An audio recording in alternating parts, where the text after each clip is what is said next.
paz do Senhor, irmãos, e nós estamos aqui mais um dia para nós fazermos nosso devocional do dia. E eu quero continuar lendo com os irmãos a carta que Paulo escreve a Filipenses, igreja de Filipos. E hoje nós leremos do capítulo de número 1, verso de número 27 até o 30. Vou ler na tradução NVT, uma linguagem mais contemporânea. A palavra do Senhor diz assim: o mais importante é que vocês vivam em sua comunidade de maneira digna das boas novas de Cristo. Então, quando eu for vê-los novamente, ou mesmo quando ouvir a seu respeito, saberei que estão firmes e unidos em um só espírito, em um só propósito, lutando juntos pela fé que é proclamada nas boas novas. Não se deixe intimidar por aqueles que se opõem a vocês. Isso é um sinal de Deus, de que eles serão destruídos e vocês serão salvos. Pois vocês receberam o privilégio não apenas de crer em Cristo, mas também de sofrer por Ele. Estejamos juntos nesta luta. Vocês viram as dificuldades que enfrentei no passado e sabem que elas ainda não terminaram. Pois bem, quero apresentar aqui alguns aspectos que o Senhor ministrou no meu coração. Primeiro, Paulo está falando para os cidadãos do reino. É certo uma coisa: não importa o que aconteça com Paulo ou com os filipenses, esses devem ser ou devem viver dignamente sua fé e sua profissão cristã. Paulo aqui escolhe as palavras com muito cuidado e, lógico, impelido pelo Espírito. Ele convida o povo, ele conclama o povo a viver acima de tudo, de modo digno do Evangelho de Cristo. A palavra que Paulo usa aqui é de ser um cidadão. Lembrando que ele está falando para cidadãos romanos, homens que tinham e sabiam dos privilégios que se tinha um cidadão romano. Um cidadão romano, ele possuía diversos privilégios, mas também todo cidadão romano tinha as suas responsabilidades. Então essa palavra que Paulo usa, Paulo, entendendo que estava falando para cidadãos, Paulo estava lembrando eles dessas responsabilidades e desses privilégios.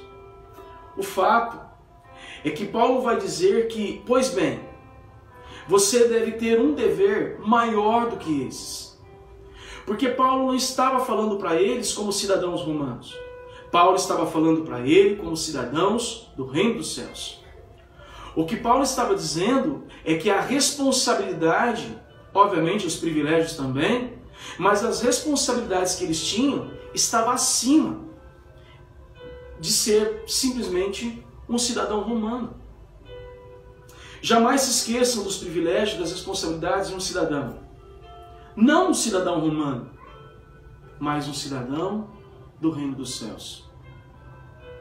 De modo que o cristão deve lembrar sempre a qual reino ele pertence. Sua conduta deve ser digna dessa sua cidadania. Nós somos brasileiros. Nós estamos respeitando os decretos, mas isso não nos isenta e não anula a nossa responsabilidade como cidadãos do reino dos céus. O próprio Senhor Jesus mesmo disse que a nossa justiça, ela tem que exceder a justiça dos escribas e dos fariseus. Precisamos viver uma vida acima dos padrões que o instituto ou a instituição nos orienta. Porque nós não somos regidos simplesmente pela instituição do Estado brasileiro. nós somos regidos pela instituição e as leis do reino dos céus. O que Paulo esperava desses cidadãos? Primeiro, Paulo esperava que eles se mantivessem firmes. O texto nos mostra: então, quando eu for vê-los novamente, ou mesmo quando ouvir a seu respeito, saberei que estão firmes. O mundo está cheio de cristãos batendo em retirada. Homens e mulheres que retrocedem, abandonam sua fé, declinam para com a sua esperança. Isso se dá muitas vezes por conta das dificuldades. Muitos ocultam a sua fé, muitos se calam, muitos acabam se esquivando da responsabilidade que têm como cidadão do reino dos céus. Ah, querido, que possamos estar firmes, convictos disso. Nós não fomos chamados a retroceder. A palavra do Senhor nos diz lá em Hebreus capítulo 10, o versículo de número 38, o justo viverá pela fé.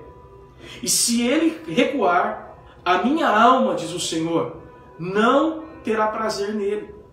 Não fomos chamados a ficar parados. Não fomos chamados a ficar pelo caminho. Fomos chamados para avançar. Fomos chamados para alcançar aquilo que está posto diante de nós. O crescimento em Cristo. O cristão, ele espera sem recuar em meio às suas dificuldades. A carta aos Filipenses, ela fala de uma carta de alegria, mas ela também traz aspectos de crescimento espiritual.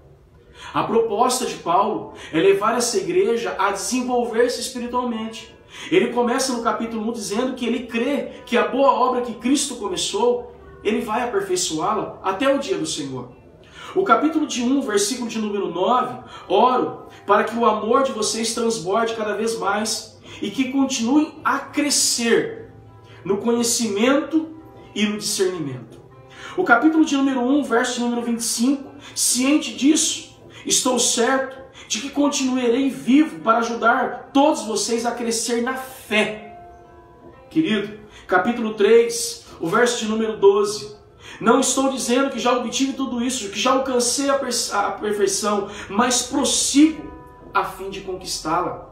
O capítulo de número 4, o verso de número 11, Paulo vai dizer que ele não digo por estar necessitado, mas ele diz assim, pois aprendi.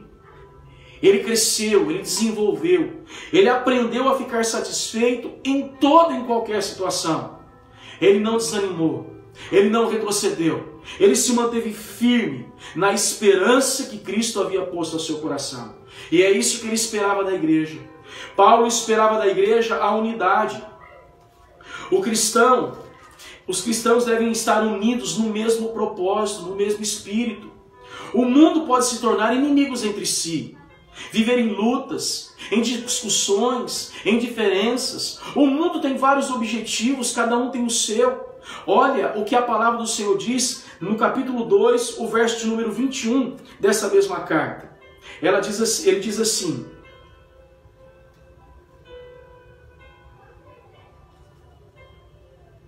todos os outros se preocupam apenas consigo mesmo e não com o que é importante para Jesus Cristo. Essa é a visão do mundo. O mundo ele tem as suas preocupações, eles não se preocupam com aquilo que é importante para Cristo. A igreja não. E é por isso que nós estamos unidos.